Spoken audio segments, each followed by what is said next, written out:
मभेदों की सलाह। आपका जलसा, आपका इब्तिदाई दस्तयान सरकार द्वारा सल्लल्लाहु अलैहि वसल्लम की शान में जो गुस्ताखी की गई है उस सिलसिले में किया जा रहा है। जॉइंट एक्शन कमेटी की तरफ से जिसमें तकरीबन 30 का 35 जमातें हैं, सियासी गैर सियासी मजहबी कई तंजीमें हैं। फाजिल मुखर्रिर ने बड़ी तफसील से तकरीर की। सरकार द्वारा सल्लल्लाहु अलैहि वसल्लम की सीरत बयान किया गया।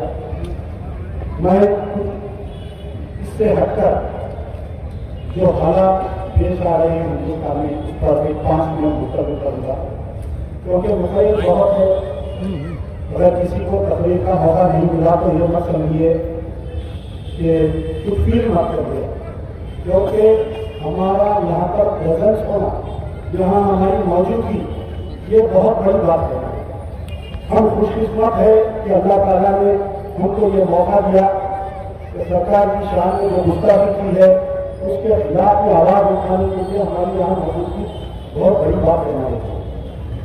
रही बात जब से बीजेपी इक़्तिदार पर आई है, कहीं ना कहीं अब तक तो ऐसा होता था कि आरएसएस के आलयकार जो तंजीमें हैं, कोई ना कोई लूज एलिमेंट निकलकर इस्लाम के ताल्लुक से, कुरान के ताल्लुक से, सरकार द्वारा सल्लल्लाहु अलैहि वसल्लम के ताल्लुक से नफशाई करते हैं और हम एहतजाज करते हैं। यानी 2014 से हमको एहतजाज में मसरूफ रखा गया। हम कभी पेट्रोल की कीमत पर गुफ्तगू नहीं कर सकते, हम कभी गिरते हुए इन्फ्लेशन के ऊपर हम गुफ्तगू नहीं कर सकते। यानी सोची समझी साजिश के तहत इस्लाम को निशाना बना रहे हैं। मालूम है ये जज्बाती कौम है, ये इनके ऊपर एक छींटा मारो और ये भड़क जाते हैं। आप गौर करिए, 2014 से पहले हमको बदनाम किया गया। हिंदुस्तान के हर गली और कूचों में बम धमाके हुए। 2014 के बाद में वो बम धमाके क्यों नहीं हो रहे हैं ये सोच लिया।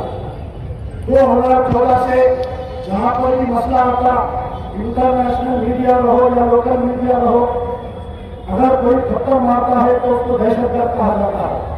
उसको न जाने क्या क्या अल्फाज के साथ उसको मुखातिब किया जाता है। लेकिन कल का एहतजाज हुआ तो हमारे बिगड़े हुए बच्चे, हमारे भटके हुए बच्चे, ये कहकर एहतजाज किया गया और मीडिया की तरफ से ये कहा गया। लेकिन सवार करते करते हमारा सबर पामाल हो गया। जब 2 शख्स, मैं उनका नाम तो नहीं लेना चाहता था यहाँ पर, क्योंकि ये वो मुकद्दस बच्चा है कि उनका नाम लेकर मैं अपनी ज़बान को खराब नहीं करना चाहता, आपके कानों को खराब नहीं करना चाहता। 2 शख्स, एक टीवी चैनल जो यहूदियों के कंट्रोल में है, वो टीवी चैनल, उस टीवी चैनल पर बैठकर सोची समझी साजिश के तहत मेरे प्यारे नबी, मेरे आका मोहम्मद रसूलुल्लाह सल्लल्लाहु अलैहि वसल्लम के शान में गुस्ताखी की गई। जब ये बात आगे बढ़ी, हिंदुस्तान के गली और कुछों में एहतजाज हुआ। हमारे नरेंद्र मोदी साहब, हमारे होम मिनिस्टर खड़े रहे। जब बात बाहर गई, अरब कंट्रीज में ये बात गई, जब एहतजाज हुआ, हिंदुस्तान के अशाब का बायकाट का ऐलान किया गया, तो उनको बेवकूफ बनाने के लिए, अरब कंट्रीज को बेवकूफ बनाने के लिए, मेरे जुमले को गौर करिए, अरब कंट्रीज को बेवकूफ बनाने के लिए उनको सस्पेंड किया गया और सस्पेंशन के साथ ही Z+ सिक्योरिटी दी गई। वारे मोदी वाह, वारे अमित शाह वाह, उनको Z+ सिक्योरिटी दी गई। ठीक है, दीजिए, लेकिन टैक्स पेयर मनी पे अगर उनको Z+ सिक्योरिटी बीजेपी के पैसे पे दी जाती तो मुझे एतराज नहीं होता। स्टेज से उतरते ही अगर सोचिए कि कोई अगर मुस्लिम लीडर या कोई अगर मुश्ताक अली के अंदर से यह भक्ति हो गए कि किसी दूसरे मजहब के खिलाफ में या दूसरे मजहब के मानने वालों के खिलाफ में अगर ये गुफ्तगू होती, स्टेज से उतरते गिरफ्तार कर देते, आतंकवादी बना देते, ले जाके चंचलवाड़ा जेल में डाल देते। लेकिन इनके साथ लाल किया गया। सस्पेंशन के बाद में वो मलून क्या बयान देती है कि मैं बीजेपी के सरबराह से टच में हूं, मेरा सस्पेंशन बीजेपी के क़यादत से नहीं किया गया।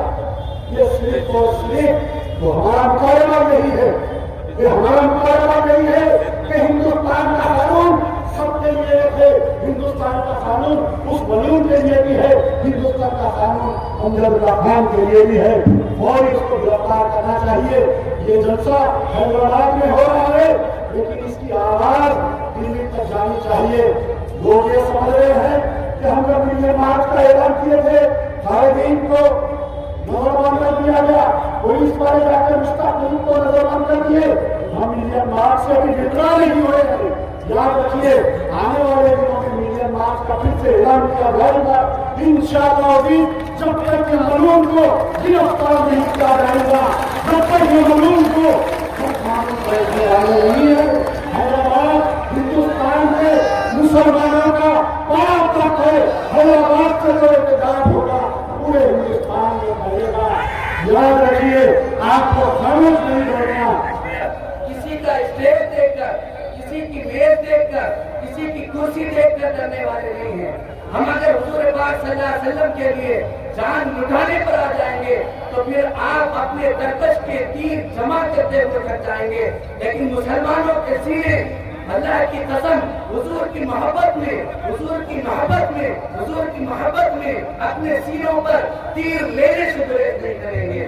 और मैं और आप आज के दिन अहद करें इस बात का कि हम आज के बाद रसूलुल्लाह सल्लल्लाहु अलैहि वसल्लम की तालीमात को अपनी जिंदगी के लिए नमूने अमल बनाएंगे और उसको चलने की कोशिश करेंगे।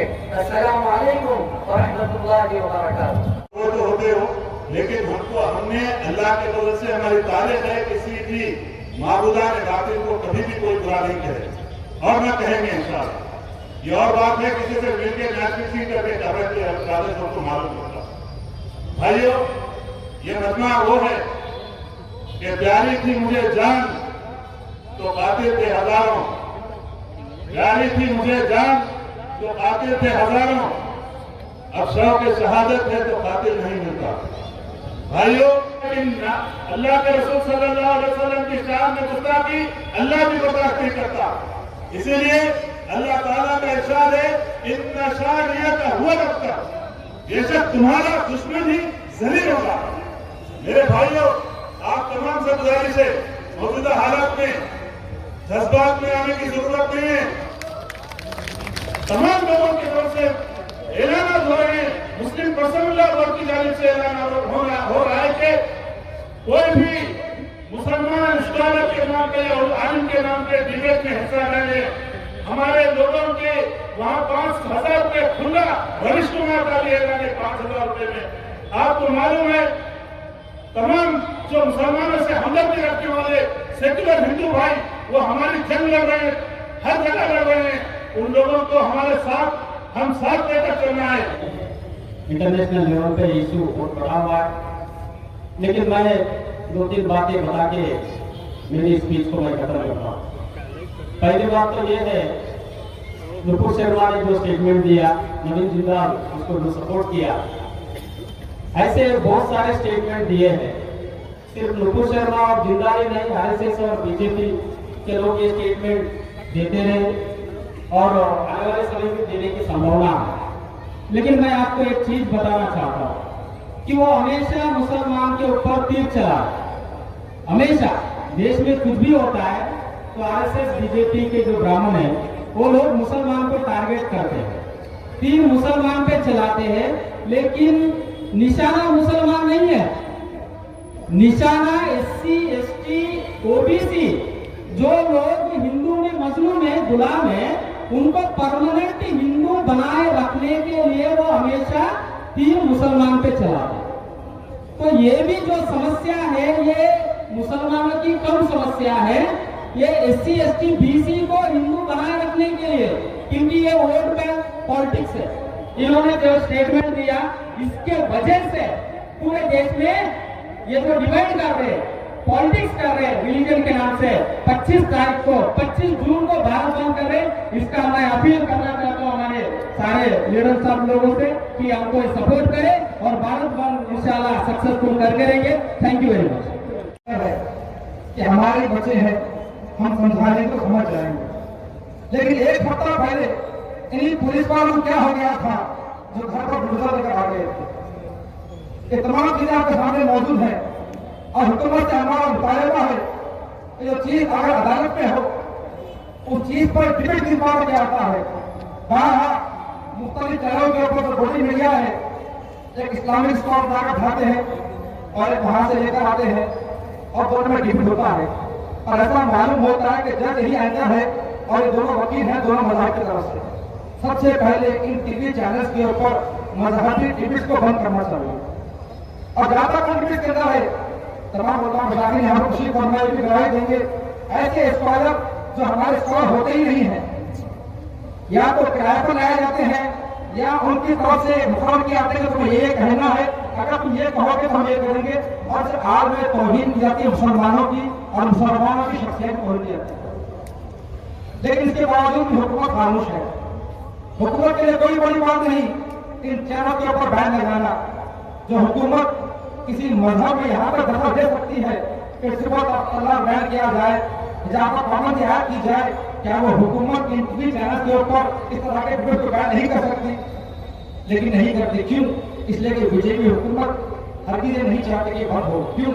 इसलिए कि इसकी आग में कहीं ना कहीं ये लोग मुसलमानों को तब्दील करना चाहते हैं। 550 दिन से जेल की सजा को पीछे और पुकार रहा है कि जिंदा में तो मुझको डाल दिया, हाथी जिंदा तूने मगर प्रवास को मेरी रोक सके ऐसी भी कोई दीवार उठा।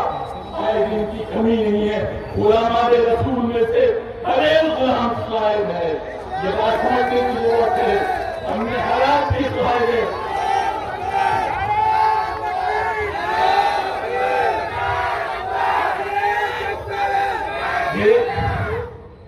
ये सारे लोग अभी आपने देखा कि हमारा इलाहाबाद जिसका नाम प्रयागराज रखा गया है, इस इलाहाबाद के अंदर वेलफेयर पार्टी ऑफ इंडिया के कायद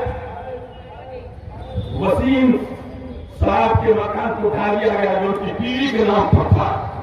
परवीन सुल्ताना जो उनकी अहिया का नाम था बुलडोजर लगा दिया गया। मैं कहता हूं ये हिम्मत हमारी और कौम के अंदर मौजूद है जो इस जुल्म को बर्दाश्त भी करती है और आवाज भी उठाती है। जिस जगह ऐसी माया हो दुनिया की कोई ताकत उनकी आवाज को दबा नहीं सकती। इसे जवाब से ये लोग जो इस जुल्म किया है इन्होंने हमारी रहनुमाई की और फिर देखिए रांची में शहादत हुई। 17 साल का मुदस्सिर आपका कायद है। मुझे कहने की इजाजत दीजिए ये इसकी शहादत कौम की हयात है। एहलिया ने कहा तुम समझो एक नौजवान नहीं मरा, उसने पूरी कौम को जिंदगी अता की। चाहे वो राही हो, चाहे वो साहिल हो, चाहे वो मुदस्सिर हो, ये कौम के अंदर इस तरह के जिहादे रहेंगे। दुनिया की कोई ताकत इस कौम से उसके जीने के हक को छीन नहीं सकती। बाकी से कब निभाने आसमान नहीं हम 100 बार कर चुका है तो इम्तिहान हमारा। मैं अवसर को दे कहता हूँ और मरकजी हुकूमत से मुतालबा करता हूँ गौर से सुनिए ये पैगाम है वो ये कि इस वक्त सन 2019 के सेंसस के एतबार से सिर्फ 15,000 जेल है और उस 15,000 जेलों में सिर्फ ज्यादा से ज्यादा 15 लाख की कैपेसिटी मौजूद है। अगर तुम जेल भरना शुरू कर दोगे हमारी तादाद कम से कम 25 करोड़ के लगभग है। तुम्हारी जेलें बढ़ जाएगी लेकिन हमारे अदायक नहीं। इसलिए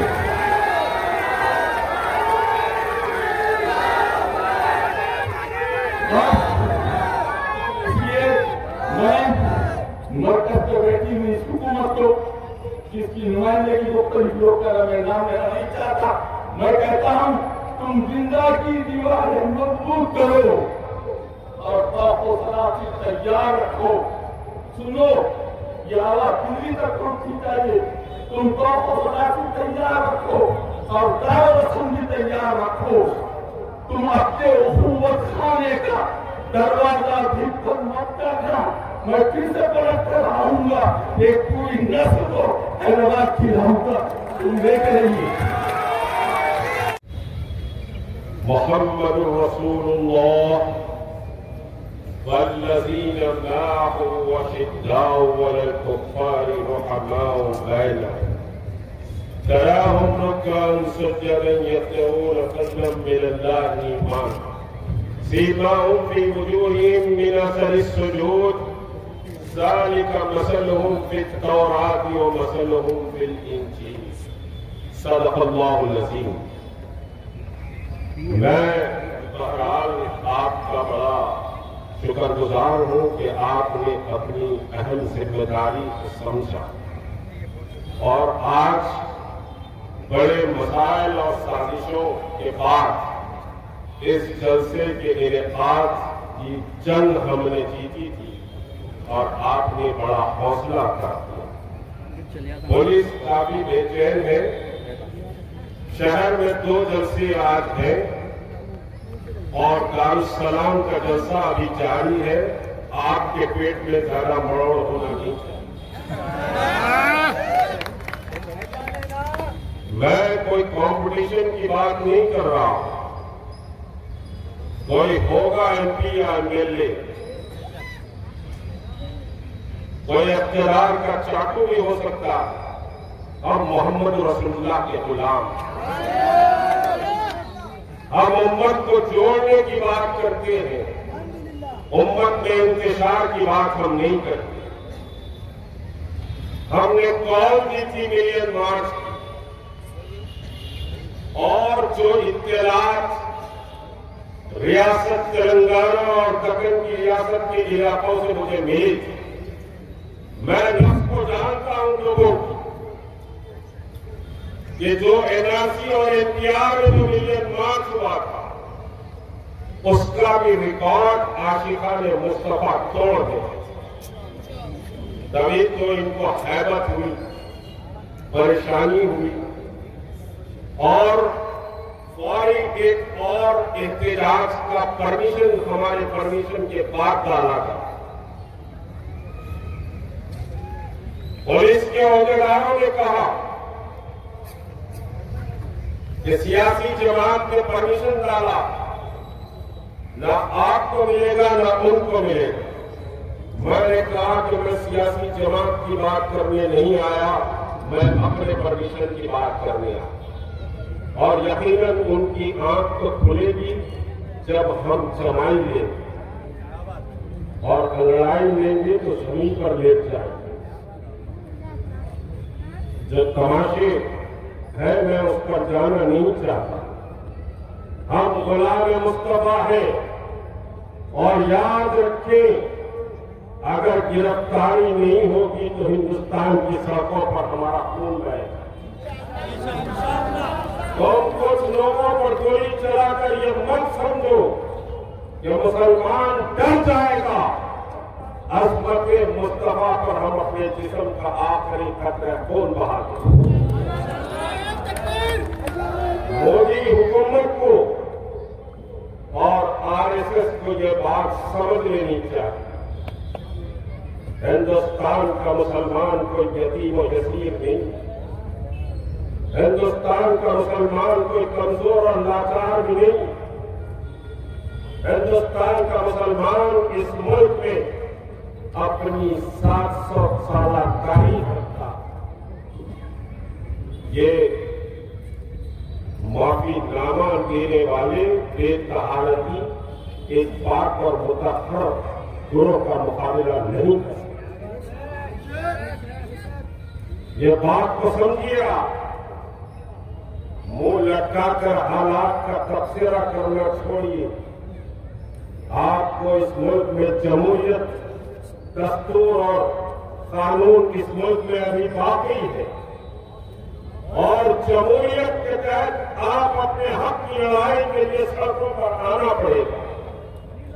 और कुछ ताकतें हैं जो RSS के एजेंडे पर अमल कर रही हैं।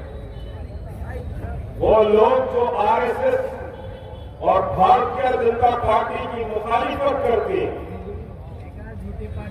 और सारे समझिए के साथ वो जमातें जो इन ताकतों को शिकस्त देने की ताकत रखती, उनको भी ये शिकस्त देने के लिए दलाली करते हुए निकल जाते हैं। और शुक्रगुजार डीसीपी साउथ जोन बहुत अच्छा इंसान मुझे लगा, वेरी जेंटलमैन, लेकिन ये जो दलालों का प्रेशर है वो गड़बड़ी में है। ईमानदार आदमी भी गड़बड़ कर जाता है। बात दरअसल ये आखिरी मरहले पर गिराउंड को लाकर फंसा दिया, पुलिस का परमिशन हाथ में और गिराउंड का परमिशन नहीं। अगर ये बात सही है तो यहाँ अब्दुल्ला खान साहब बैठे हुए हैं, जरा खबर में मैं भी साथ रहूंगा। अगर उमर जलील ने इस गिराउंड का परमिशन देने से इनकार नहीं किया तो खबर लेने की जरूरत। मगर डिप्टी कमिश्नर हमारे इलाके के, उन्होंने कहा कि आपके जलसे में कोई रुकावट नहीं होगी, आप पीसफुल जलसा समझिए, ऑर्गेनाइज करिए, मैं आपके साथ। ये बात डिप्टी कमिश्नर साहब ने कही। आपके अर्ज और आपके हौसले और आपकी बेदारी ने उनको मजबूर किया कि तुमको जलसा करना पड़ेगा। जबकि हम तो समझिए कि साहब एहतजाज की जबान जानती है, क्योंकि इस मुल्क में दस्तूर को हम मानते हैं और उतना ही हक नरेंद्र मोदी को है, उतना ही हक हमको भी। ज्ञान माफी मस्जिद में फुब्बारे को समझिए कि साहब ये निकल गया बाबा निकल गया, बाबा निकल गया। हाँ, तो चांदीना की मंदिर में तो बात करिए, और फिर आप ज्ञान माफी पे, फला पे, सब पे बात करें, सेक्रेटेरिएट मसाजिद पे बात नहीं। पुलिस का, डिपार्टमेंट का, वो सबका शुक्रगुजार हो जिन्होंने इस जलसे के लिए संजीव के साथ ताबुल किया है।